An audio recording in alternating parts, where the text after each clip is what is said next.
Guess he finally compensated for something. That was my wife Madison, loud enough for her 3 girlfriends to hear as I pulled my 1963 Corvette Stingray into our driveway in Memphis. They all laughed like it was the funniest thing they'd heard all week. I'm Tyler Brooks, 47 years old, and I've been running construction crews at Summit Construction for the past 15 years. The woman who just made that joke had no idea I'd been working double shifts for 2 solid years to afford that car. Every extra hour, every weekend when other guys went home to watch football, every holiday when I could have been relaxing, all of it went into a separate account Madison didn't know about. She thought I was just putting in overtime because I liked the work. Truth was, I'd been dreaming about owning that exact model since I was 12 years old. My dad, Walt Brooks, took me to a car show in Nashville back in 1988. There was this cherry red split-window Stingray with white racing stripes and I couldn't take my eyes off it. Dad spent an hour talking to the owner about the 327 engine, the 4-speed manual transmission, the original chrome bumpers. See that fuel injection system, Ty? Dad pointed under the hood. Rochester fuel injection. Only made it 2 years before they went back to carburetors. Here's the real deal. The owner, an older guy in coveralls, grinned at my fascination. Your boy's got good taste. These split windows are special. Only made them 1 year, 1963. That rear window caused visibility problems, so they changed it in '64. Someday, Ty, Dad told me on the drive home, you'll have one just like that. Take care of it right, and it'll outlast both of us. Dad died 3 years ago from lung cancer. 40 years of Marlboro Reds finally caught up with him. He never saw me get that car, but I kept his words in my head every time I picked up an extra shift. The Corvette I just bought was exactly like the one from that car show. Original rally red paint, white stinger stripe, numbers matching 327 V8 putting out 300 horsepower. When I called Walt Gibson about his ad in Hemmings Motor News, he told me 3 other buyers were coming to look. I've got cash, I told him straight up. $47,000 and I can be there tomorrow. Hold on now, Walt said. Money's not everything. This car's been in my family 12 years. I want to know she's going to someone who understands what she is. When I showed up at Walt's place in Little Rock the next morning, he was waiting in his garage with the Corvette gleaming under fluorescent lights. Walt was 72, retired from the railroad, with hands that looked like they'd been working on engines since before I was born. Tell me about yourself, he said, not even looking at the cash envelope in my hand. I told him about Dad, about that car show, about working construction and saving every overtime dollar. Walt listened, nodding, running his fingers along the Corvette's fender like he was saying goodbye to an old friend. Your daddy teach you anything about engines? Some, mostly about respect. He always said you take care of your tools, they'll take care of you. Walt smiled. Same principle applies to everything worth having. He handed me the keys. She's yours, son. Your daddy would be proud. Now I was sitting in that dream car, listening to Madison's friends still giggling on the front porch. One of them, Brandy, said something about midlife crisis. And another, Jessica, mentioned how men always buy toys when they can't handle getting older. Madison was eating it up, nodding along like she was some kind of relationship expert. I got out slow, ran my hand along the perfect paint one more time. Not a single scratch or ding anywhere. The afternoon sun hit those chrome bumpers so bright it almost hurt to look at. Tyler, honey, Madison called out, her voice dripping with fake sweetness. We were just talking about your new purchase. The girls think it's interesting timing. I walked past them without saying a word, went inside and grabbed a Budweiser from the fridge. Through the kitchen window, I could see them still sitting out there, probably picking apart every inch of my character. Madison's voice carried through the glass, something about men and their need to prove themselves. That night, after her friends left and she went to bed, I stood in the garage looking at the Corvette. The moonlight coming through the window made the red paint look almost black. I thought about my dad, about all those overtime hours, about missed dinners and canceled weekend plans. Something was shifting inside me, and I wasn't sure I liked where it was heading. Madison and I met 9 years ago at my buddy Greg Hoffman's wedding. Greg was an insurance adjuster who'd been through his own divorce 3 years before that. Don't rush into anything, he'd warned me back then. Make sure she wants you, not just what you can provide. Madison was working as a dental hygienist when we met, making decent money and talking about maybe going back to school for dental school herself. I was already established in construction, running a crew of 8 guys on commercial projects around Memphis. We were pulling down good money building medical centers, office complexes, the kind of steady work that pays the bills and then some. Those first few years were solid. We bought this house in Cordova, got married at a nice ceremony at her parents' church, and everything seemed to be moving in the right direction. But somewhere around year 4, she stopped working, said she wanted to focus on making our home perfect, maybe start a family soon. The family part never happened, but the spending sure did. Designer clothes, expensive furniture, weekend trips with her girlfriends to Nashville or Atlanta. Always something new she absolutely had to have. I didn't mind working extra to give her nice things. That's what a husband does, right?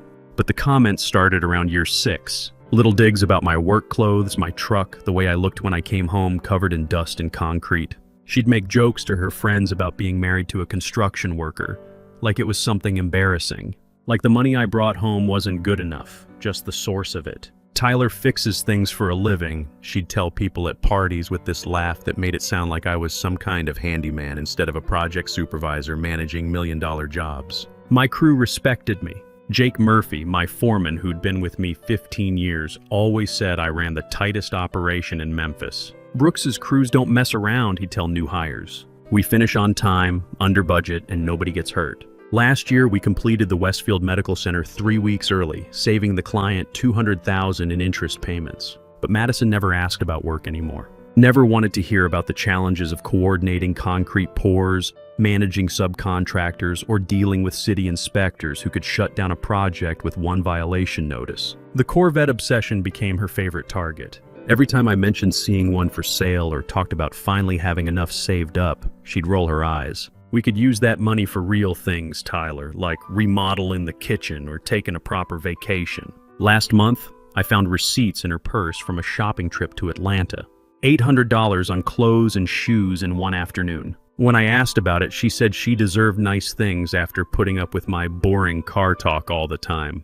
That's when I started noticing other things. How she never asked about my workday anymore. How she'd leave the room when I talked to my crew on the phone. How she seemed to light up only when I handed over my paycheck or when her friends came over to complain about their own husbands. 3 weeks ago, I drove past Riverside Park on my lunch break and saw her sitting on a bench with Derek Lane from next door. His wife Lindsay was out of town visiting her mother. They weren't just talking. Her hand was on his knee and he was playing with her hair. I didn't confront her, didn't say a word, but I did call Walt Gibson and told him I'd take the Corvette.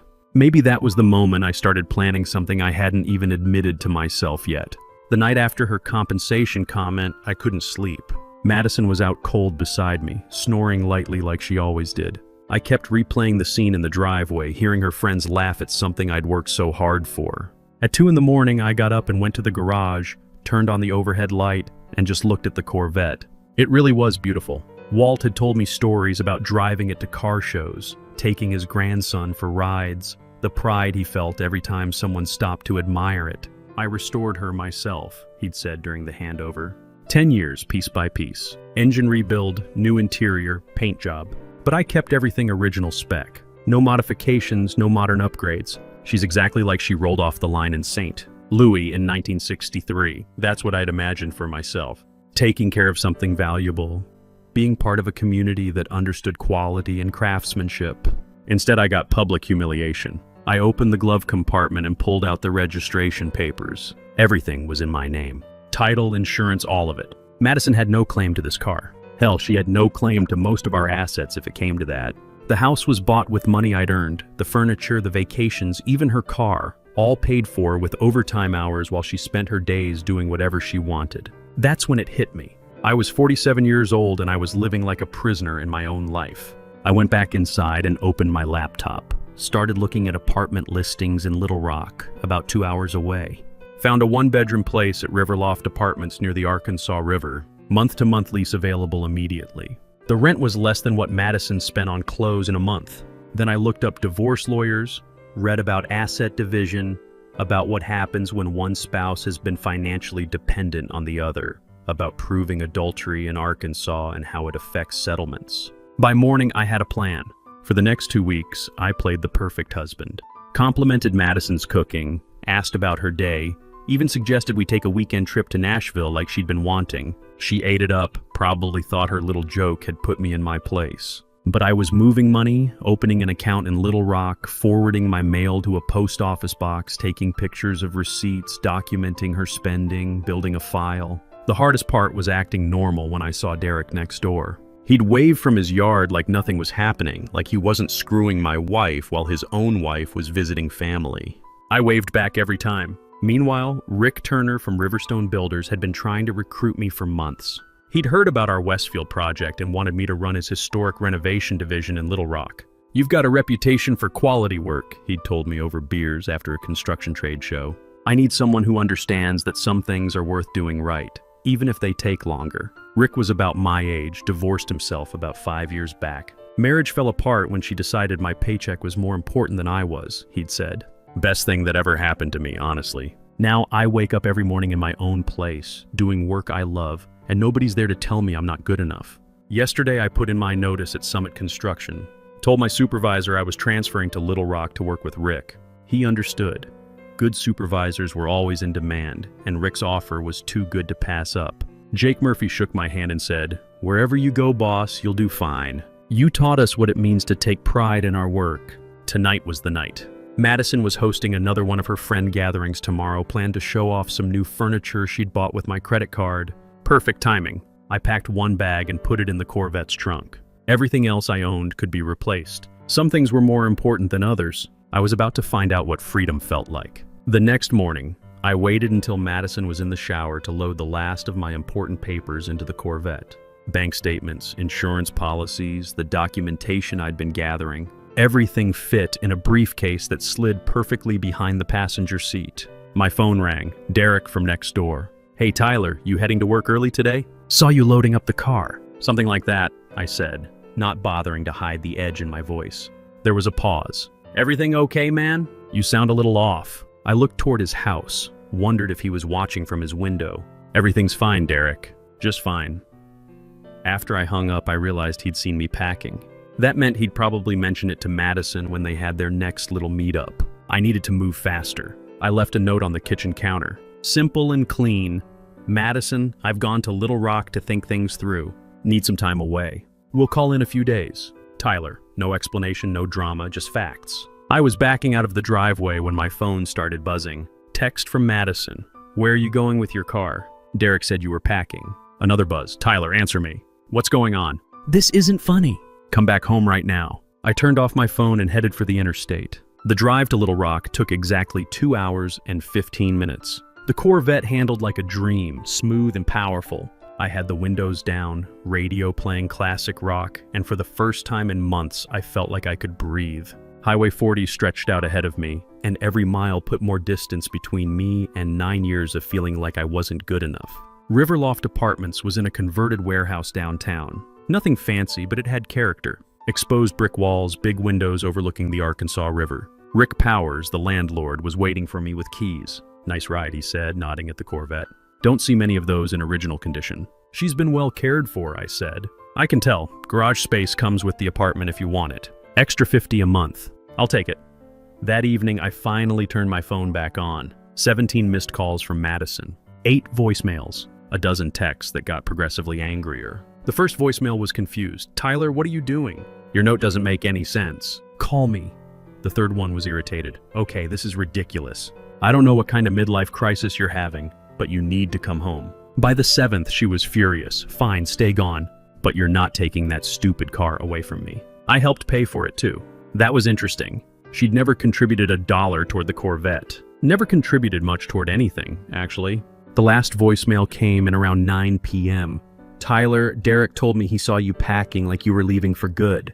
That's not what this is it? You can't just walk away from 9 years of marriage over a joke. "Call me back." I didn't call back. Instead, I drove the Corvette down to the riverfront and parked overlooking the water. The Arkansas River was wide and dark, with lights from the downtown buildings reflecting off the surface. I'd never seen Little Rock at night before. It was prettier than I'd expected. The next morning, I started my new job with Riverstone Builders. Rick Turner met me at the office with coffee and a stack of blueprints. "Welcome to Arkansas," he said. "Ready to build something worth building?" The project was a 1920s mansion downtown that had been chopped up into apartments in the 1960s. Our job was to restore it back to its original glory.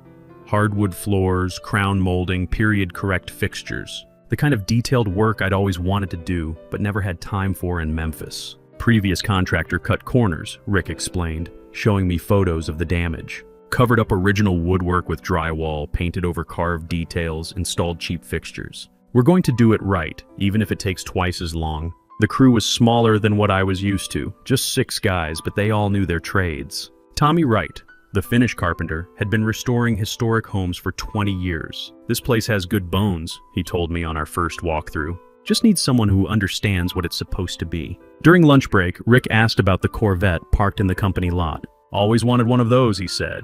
"What year?" "63. Bought her 3 weeks ago. Good investment. They're only going up in value." He paused, studying my face. "You look like a man with a story." "Getting divorced," I said. "Wife didn't appreciate the car." Rick nodded slowly. "My ex-wife didn't appreciate much either. That's why she's an ex." He took a sip of his coffee. "Let me guess, she thought you should spend the money on something practical instead." "How'd you know?" "Same story, different details. My wife wanted me to sell my motorcycle and buy a minivan. Said it was time to grow up." Rick laughed, but there was no humor in it. "Funny thing was, she was the one acting like a teenager, spending money we didn't have, flirting with other guys at parties, making me feel like an idiot for working 60-hour weeks to keep us afloat." "What happened?" "Caught her with my business partner. Turns out they'd been planning to push me out of my own company and run off together." Rick shook his head. "Cost me half my assets, but I gotta keep my dignity. Started this company from scratch 5 years ago. Best decision I ever made." That evening, I called my brother Austin in Nashville. He was the only family I had left since Dad died. I told him about Madison, about Derek, about the move to Little Rock. "Jesus, Tyler, why didn't you say something sooner?" What was I gonna say? That my wife was treating me like her personal bank account? That she was screwing the neighbor? "You could have talked to me. I'm your brother." Austin was an electrician.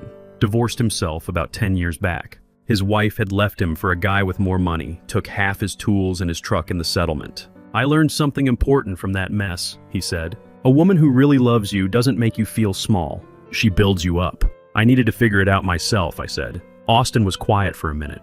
"What about the house? Your business contacts? You're just walking away from everything?" "The house is mortgaged to the limit because of her spending. My business contacts know my reputation. That follows me anywhere. And Madison? She'll do the same thing she's been doing for 3 years. Nothing." That weekend, I hired a lawyer named Carol Reynolds. She had 28 years of experience in family law and a reputation for being thorough. We met in her office Saturday morning and I laid out everything. The financial records showing Madison's spending versus her zero income. The photos I'd taken of her with Derek. The documentation of her pattern of public disrespect and emotional abuse. "This is very comprehensive," Carol said, flipping through the folder. "How long have you been planning this?" "Honestly, I think I've been planning it for 2 years without realizing it. Every overtime shift, every extra dollar I saved, every time she made me feel small, I was building toward this moment. Your wife's going to fight for half of everything. Let her try. The house is underwater because of her credit card debt. The only real asset is my construction business, and that's built on relationships and reputation, not physical property." Carol pulled out a calculator. "Let's talk numbers. What's your annual income?" "Base salary $95,000 plus overtime usually brings it to around $120. Madison hasn't worked in 3 years. What about alimony? She's 35 years old and healthy. She can get a job." Carol smiled. "I like working with clients who've done their homework. In Arkansas, adultery is grounds for fault-based divorce. With your documentation, we can argue against permanent alimony. We'll file the papers Monday morning." Sunday evening, I was sitting on my apartment balcony when Madison called. I almost didn't answer, but curiosity got the better of me. "Tyler, we need to talk." "I'm listening. This is crazy." "You can't just throw away our marriage because of one stupid comment." "It wasn't one comment, Madison. It was 9 years of them." "I was joking. My friends know I was joking." "Your friends know you've been humiliating your husband for years while he worked overtime to pay for your lifestyle." That's not how it was." "How was it?" She couldn't answer. "I'm filing for divorce tomorrow," I said. "Tyler, please. I know things haven't been perfect, but we can fix this. I can change. You had 9 years to change. I'm done waiting." I hung up and turned off my phone. Tomorrow would be interesting. Monday morning, Carol filed the divorce papers. By law, Madison had to be served within 30 days. I asked Carol to wait 2 weeks before having her served. I wanted to be settled in my new life before the legal war started. The mansion restoration was going better than expected. We'd uncovered original parquet floors under the carpeting, and Tommy had found hand-carved crown molding hidden behind dropped ceilings. "Someone really loved this place once," he said, carefully removing layers of paint from an oak banister. "You can tell by the attention to detail." Wednesday evening, my phone rang. Unknown number. "Tyler, this is Lindsay, Derek's wife." My blood went cold. "Hey, Lindsay. I got back from visiting my mom yesterday. Derek's been acting strange, guilty about something. I found text messages on his phone." She paused. "They were from your wife." "I'm sorry you had to find out that way. How long have you known?" "About a month. Why didn't you tell me?" Would you have believed me? She was quiet for a long time. Probably not then. Another pause. What are you going to do? Same thing you should do. Derek's packing his stuff tonight. I'm filing for divorce tomorrow. Good for you, Lindsay.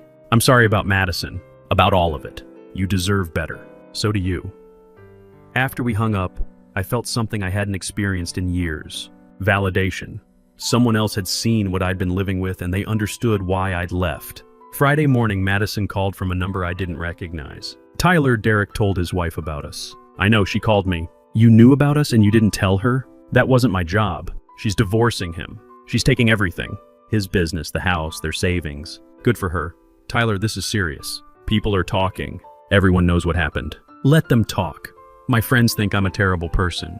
Are you? Don't do that. Don't make me the villain here. Madison, you cheated on me with a married man while I worked overtime to pay for your lifestyle. Then you publicly humiliated me for buying something I dreamed about since I was a kid. You made yourself the villain? I can explain, no need. My lawyer will be in touch soon. That weekend, I took the Corvette out to Hot Springs, drove the winding mountain roads, felt the engine respond to every curve, stopped at a classic car show and spent the afternoon talking to other owners about restoration, about the joy of finding something special and taking care of it.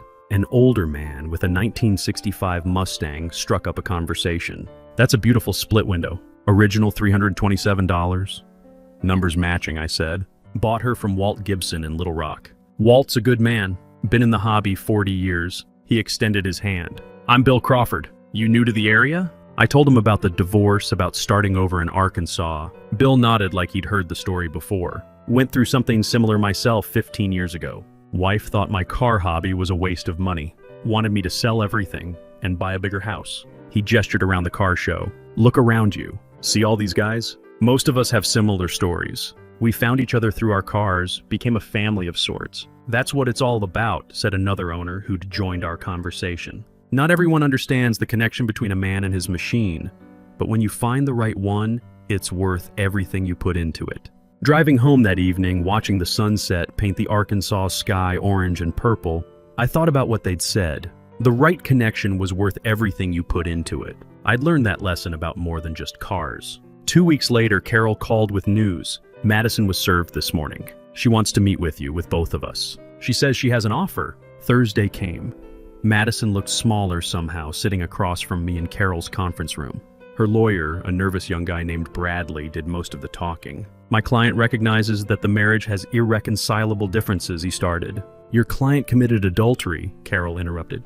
We have photos. Madison's face went red. Those photos don't prove anything. Carol slid a folder across the table. Actually, they do, along with witness statements from neighbors, phone records, and bank statements showing how you've been spending your husband's money while contributing nothing to the household. Bradley looked through the folder and his expression changed. Mrs. Brooks, you didn't mention the extent of the documentation. The settlement was swift. Madison got 6 months to find employment and transition out of the house. No alimony, no claim to my business assets. She kept her car and personal belongings. I kept my dignity and my Corvette. 6 months later, I got word from Austin that Madison had moved back in with her parents in Nashville. She'd found work as a dental hygienist again, but the pay was half what she used to make. Derek's divorce had been even messier. Lindsay got everything. I'd settled into Little Rock like I'd lived there my whole life. The mansion project was featured in Arkansas Home magazine, and Rick was getting calls from clients specifically asking for my crew. I was making more money doing work I actually enjoyed. Last week, I met a woman named Sarah at a coffee shop near my apartment. She was a teacher, recently divorced herself, and when she saw me getting out of the Corvette, her first words were, "Beautiful car." Classic lines never go out of style. We talked for an hour about dreams deferred and second chances, about the difference between people who build things up and people who tear them down. I never thought I'd thank someone for mocking my dreams, but Madison's cruel laughter taught me the difference between settling for disrespect and demanding the life I deserved.